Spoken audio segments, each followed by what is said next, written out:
بسم اللہ الرحمن الرحیم۔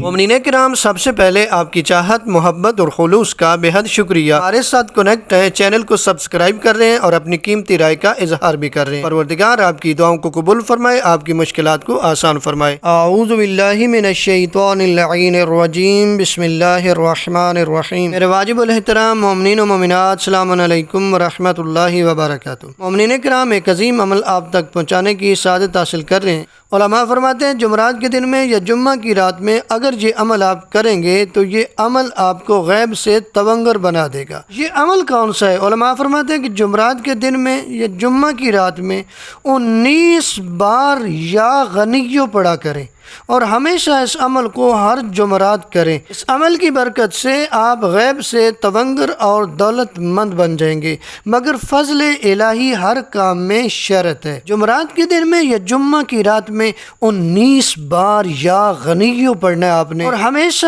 اس عمل کو ہر جمعرات کو کریں۔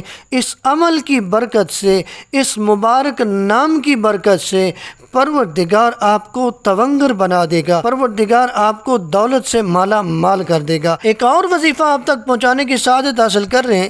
امام محمد باقر علیہ السلام بیان فرماتے ہیں، امام فرماتے ہیں کہ جو شخص ہمیشہ واجب اور مستحب نمازوں میں سورہ کاف کی تلاوت کرے گا، اللہ اس کی روزی میں وسعت پیدا کرے گا اور اس کا نامہ اعمال اس کے دائیں ہاتھ میں دے گا اور قیامت کے دن اس کا حساب آسان کرے گا۔ اب دیکھیں نا کتنی چیزیں اس عمل میں موجود ہیں جو امام نے بیان فرمایا کہ اللہ روزی بھی وسیع دے گا، نامہ اعمال بھی دائیں ہاتھ میں دے گا۔ اب ظاہر ہے نا کہ دائیں ہاتھ میں اعمال نامہ ہوگا تو پل صراط سے گزر سکیں گے، جنت نصیب ہو سکے گی۔ اگر نامہ اعمال بائیں ہاتھ میں ہوگا تو پل صراط سے گزر نہیں سکیں گے، جنت نصیب نہیں ہوگی۔ اور آگے دیکھیں قیامت کے دن اس بندے کا حساب بھی آسان ہوگا۔ مزید علماء فرماتے ہیں کہ جو شخص باوضو ہو کر اور قبلہ رخ ہو کر مسلسل 3 بار سورہ کاف کی تلاوت کرتے ہوئے خدا سے حاجات طلب کرے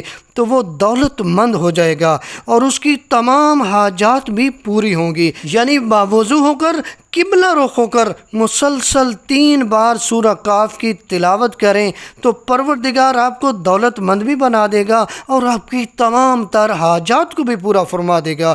پروردگار سے دعا ہے خالق کائنات ہماری دعاؤں کو قبول فرمائے، ہماری حاجات کو پورا فرمائے، ہمارے رزق میں اضافہ فرمائے۔ والسلام علیکم ورحمۃ اللہ وبرکاتہ۔ یا رب